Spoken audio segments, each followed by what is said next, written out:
All right, guys, this is standard 7.5b. We're still talking about the Cold War. Just a little heads up on the front end. This is a pretty long section. The limit to the videos that I record here is 15 minutes for at least the free one. So there might actually be a second 7.5b. So just go looking for that if this one goes over the 15 minutes. Hopefully it won't. And do remember you can also download the completed notes down below. So if you either don't make it through the video or just need a particular blank or filled in or something, you should be able to access it there. So with that being said, I'm going to try to go quickly and let's jump into it. You probably remember that before World War II, we had a period of time called the Red Scare where the United States was very much afraid that communism was infiltrating the United States, or communists were infiltrating it. That's where Palmer has the Palmer raids. He kicks out a bunch of suspected communists. Well, that really is paused during the duration of World War II because we're allied with Russia throughout. That doesn't mean we're super close friends, but at least we're fighting on the same side. So when World War II ends, the late 1940s, early 1950s, we go right back into this Red Scare. You could call it the second Red Scare, but really it's a continuation of the first Red Scare. This is really born out of a couple different questions. One of them is, hey, wait a minute, Russia now has a nuclear weapon. How did they get that? We thought that we were the only ones with the scientists who could perfect that. There must be spies.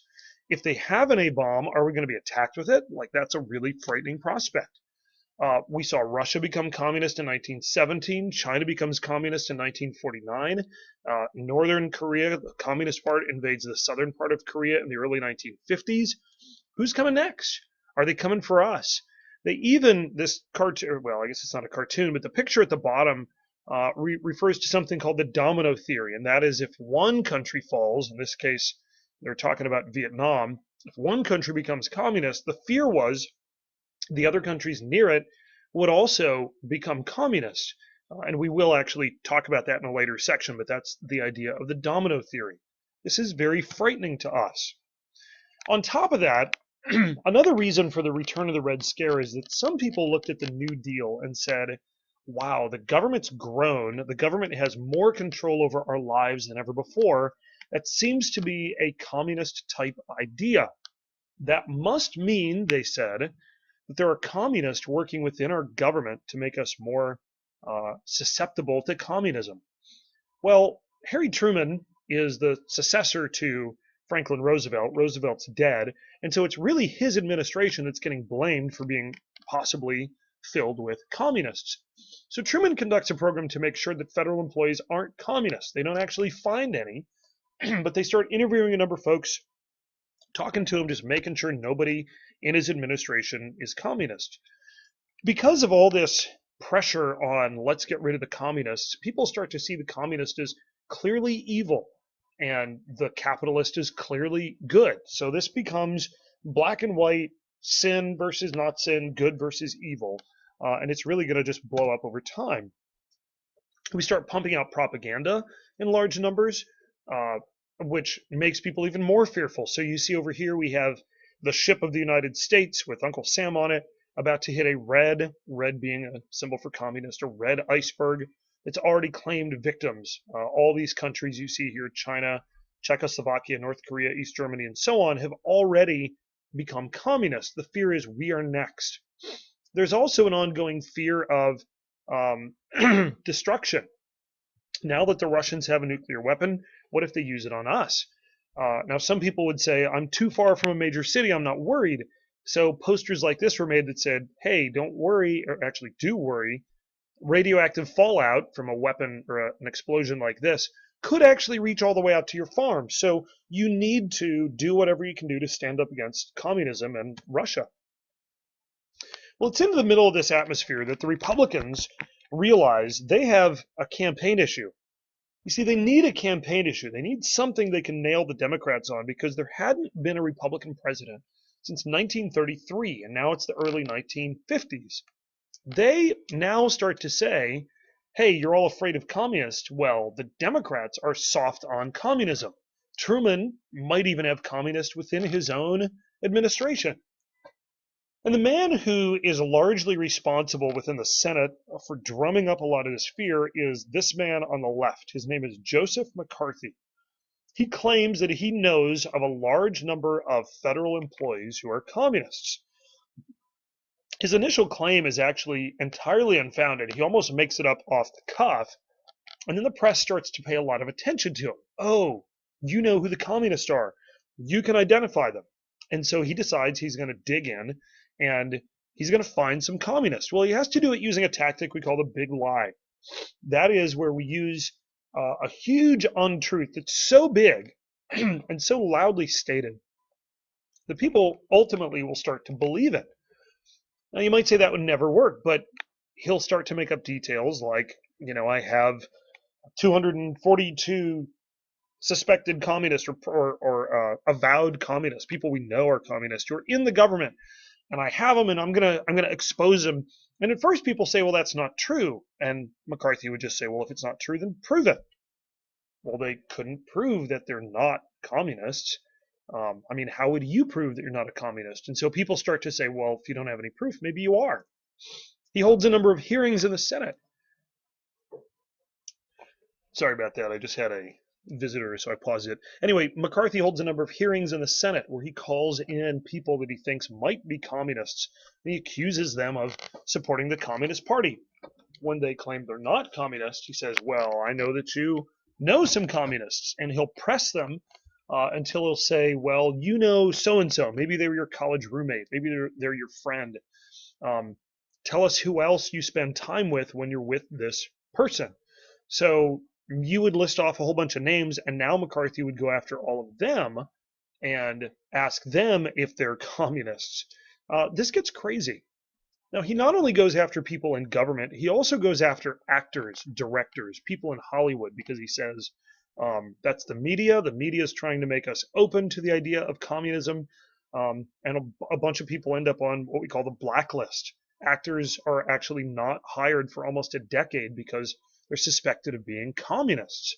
This is totally crazy. Now, McCarthy's witch hunt ends because finally they start putting these hearings on TV, and people see that McCarthy's really just kind of a big bully. He's pressing people who clearly aren't communists for some kind of information so he can keep his career afloat. Well, the public kind of turns against him at this point and says, well, McCarthy maybe isn't the answer. We don't want somebody who's taking those kinds of tactics. And so this kind of dies down. Now, the irony is that there really were spies in the United States. There were people who, for example, took some of the plans for atomic weapons and sold them to Russia. But we don't find them with the McCarthy hearings. And unfortunately, there are a lot of really good people, both in government and even in Hollywood, who have their reputations entirely tarnished by McCarthy. And so this is kind of a sad event, really. You don't have to answer that question now. So let's move on to Cuba. 1959. In the United States, there was a minor league baseball player by the name of Fidel Castro who decided to return home to Cuba because for years and years, Cuba had been controlled by a dictator who was supported by the United States. Now that seems weird, but we have supported dictators throughout history that were friendly to us, who were willing to trade with us and willing to work with us on various issues that concerned us. The problem is that this dictator is corrupt. He takes money from the United States that's intended for the people of Cuba and spends it on himself. And he's not really obeying some of the basic human rights that he's supposed to be giving his people. And so Castro returns to Cuba and, along with a number of other people who are communists like he is, take over a bunch of American-owned property, overthrow the dictator, call up Russia and say, we want to be your best friend. Well, the United States doesn't like this at all. This is in some ways almost worse than China or North Korea because Cuba is right off the coast of Florida. It's 90 miles off the coast of Florida. So this is really in our backyard. So what the United States does, it takes a number of Cuban exiles, guys who left the country when Castro took over, the CIA trains them to infiltrate Cuba and assassinate Castro. We drop them off at a place called the Bay of Pigs, and they're supposed to take Cuba back. But what actually happens is that the Cubans capture these guys and imprison them. These men very quickly roll over on the CIA and say, yeah, the CIA put us up to this. Well, this looks really bad because this country 90 miles off the coast, we're trying to take over and we can't. That's crazy. That increases tensions a great deal, not just between us and Cuba, but also us and Russia, because we're showing we're willing to almost go to war in order to make this happen. So, of course, American prestige suffers. We're not quite as respected now because we've failed to take over a little teeny tiny country, and we felt like it was necessary to take them over in the first place. Well, John F. Kennedy is determined after this to show that he can handle communism wherever else it might show up, whether it's in Berlin, whether it's in Vietnam, whether it's Cuba, and he'll have opportunities in each to have a little bit of input into what goes on there. The Cuba issue, though, in particular, really blows up in a big way 2 years later in 1963. We have a number of spy planes, like the one down on the bottom left here, that we periodically sent over Cuba just to see what they were up to. And this picture on the right actually shows us what's happening. It's a little hard to see small, so I will make it bigger. What you're looking at here is a clearing, and there are a number of, I think you can see these, kind of strangely shaped somethings, and then over here also. Well, our intelligence looks at this and determines that those are actually nuclear launch sites or missile launch sites. Now, Cuba doesn't have that kind of technology, and so it's obvious to us that Russia must be behind this. And if Russia is putting up launch sites there, the next thing they'll do is to bring weapons, the actual nuclear missiles. Well, Kennedy is very much afraid that they're going to point those missiles at the United States, and so he blockades Cuba. We send ships to surround Cuba, and any Russian ships that were to come through, they were given orders to intercept. Now, if the Russian ships tried to blow through our blockade, they would have to shoot at the boats. Now, the problem is, if American naval vessels are shooting at Russian naval vessels, that really is an open declaration of war and would have immediately led to World War III. So we're very much on edge. It looks like we might go to war not just with Cuba, but with Russia. There are 13 days of negotiations about what's going to be done here. This political cartoon, you can see, this is JFK, and this is Khrushchev. He's the premier of Russia. They're both sitting on H-bombs. Those are hydrogen bombs. They're arm wrestling to see who's stronger, and it looks like if they fail the arm wrestling, they're going to hit their button that you see on either side of the table here. Those buttons are the buttons that would detonate the nuke. And of course, if one explodes, the other explodes, and so both would be in real trouble. This is the kind of pressure that the United States and Russia felt for those 13 days in 1963.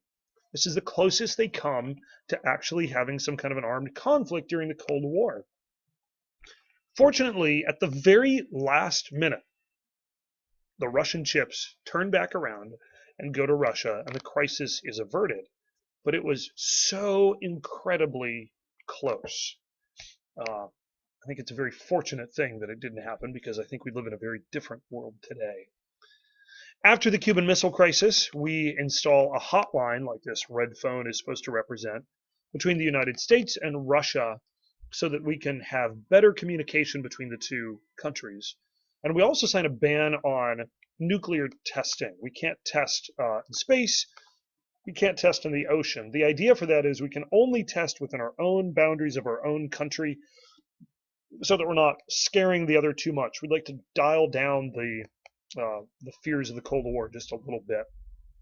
Okay, this is 14 minutes and just over 20 seconds in. I'm going to have to finish this in another video, so look for 7.5. I guess it'll be probably C, although your notes will still say 7.5B because that has everything there. All right, thanks for watching. Again, if you have any questions, shoot me an email. Bye.